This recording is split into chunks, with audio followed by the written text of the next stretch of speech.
Greetings everyone, and welcome to my coin collection.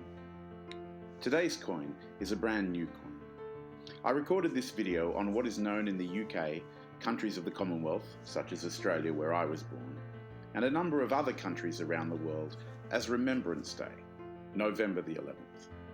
This commemorates the signing of the armistice by representatives of Germany and the Entente in World War I. This was not technically the end of the First World War, which officially ended with the signing of the Treaty of Versailles on the 28th of June 1919, although even then there was ongoing conflict in a number of countries connected to the war, which continued into the 1920s. The tradition of Remembrance Day evolved out of Armistice Day.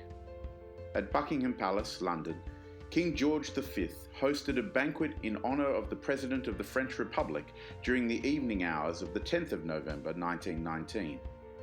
The following morning, the first official Armistice Day was subsequently held on the grounds of the palace.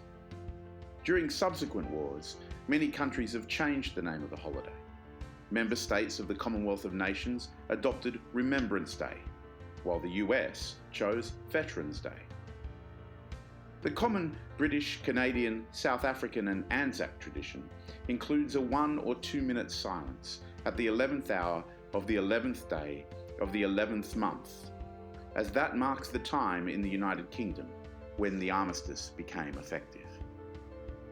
The Royal Mint has been producing Remembrance Day coins for territories such as Jersey and Alderney for a while, but in 2018 there was a UK Remembrance Day coin in partnership with the Imperial War Museums to commemorate the end of World War I. 2019's coin focused on commemorating the first Remembrance Day in 1919. This year, the theme is the 100th anniversary of the entombment of the unknown warrior or soldier. During the First World War, the armies of the British and French jointly decided to bury soldiers themselves. The Reverend David Railton, while serving as a chaplain in the British Army on the Western Front, noted a grave marked by a rough cross which bore the pencil-written legend, "An unknown British soldier."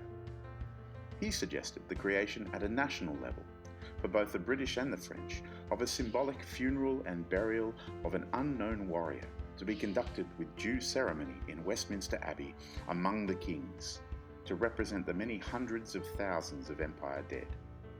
This idea received enormous public support and was backed by the Dean of Westminster, by Prime Minister David Lloyd George, and later by King George V. A formal bill was presented in Parliament in November 1918, and the decision was voted into law in September 1919. The British grave of the unknown warrior, often known as the Tomb of the Unknown Warrior, holds an unidentified British soldier killed on a European battlefield during the First World War.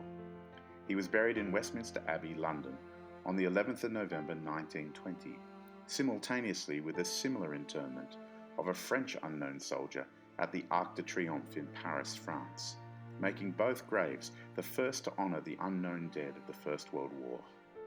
The inscription reads, "Beneath this stone rests the body of a British warrior, unknown by name or rank, brought from France to lie among the most illustrious of the land, and buried here on Armistice Day, 11th November 1920, in the presence of His Majesty King George V, his ministers of state, the chiefs of his forces, and a vast concourse of the nation. Thus are commemorated the many multitudes who during the Great War of 1914 to 1918 gave the most that man can give, life itself, for God, for king and country, for loved ones, home and empire, for the sacred cause of justice and the freedom of the world. They buried him among the kings because he had done good toward God and toward his house." Heads of state from over 70 countries have lain wreaths in memoriam of the unknown warrior, and similar memorials have been created in other countries all over the world to commemorate their own dead, since this monument was created in 1920. The connection of poppies to war remembrance is a multicultural affair. During the Napoleonic Wars in France, it was noted that, with the extra lime in the soil caused by the rubble from buildings, one of the few things to grow were poppies. During World War I, this was also noticed by Canadian physician Lieutenant Colonel John McCrae, who wrote a poem called In Flanders Fields, beginning with the lines, "In Flanders fields the poppies grow, between the crosses row on row." He was inspired to write it on May 3rd, 1915, after presiding over the funeral of friend and fellow soldier Lieutenant Alexis Helmer, who died in the Second Battle of Ypres. In Flanders Fields was first published on December 8th of that year in the London magazine Punch. An American professor, Moina Michael, read and was impressed by the poem and committed herself in 1918 to wear a red poppy year-round to honour the soldiers who had died in the war. She distributed silk poppies to her peers and campaigned to have them adopted as an official symbol of remembrance. Simultaneously, in France, the French government created La Ligue des Enfants de France et d'Amérique, with the poppy as its emblem. To raise money for the charity, Madame Guérin travelled to the US, where she attended a conference with Moina Michael. This is where some confusion over attribution takes place. Some people claim Michael is the originator of the poppy. Others claim Guérin. It is of course possible that both coincidentally came up with similar ideas. No matter which side you take, it did not take very long before veterans associations around the world began to adopt the poppy as a symbol and to sell artificial poppies to raise money. This is a really nice coin. I think the design is striking, and more importantly, I value the fact that during history so many people have given their lives in war fighting for their country and for freedom. I hope you've found this video interesting. If you have, please like and leave a comment.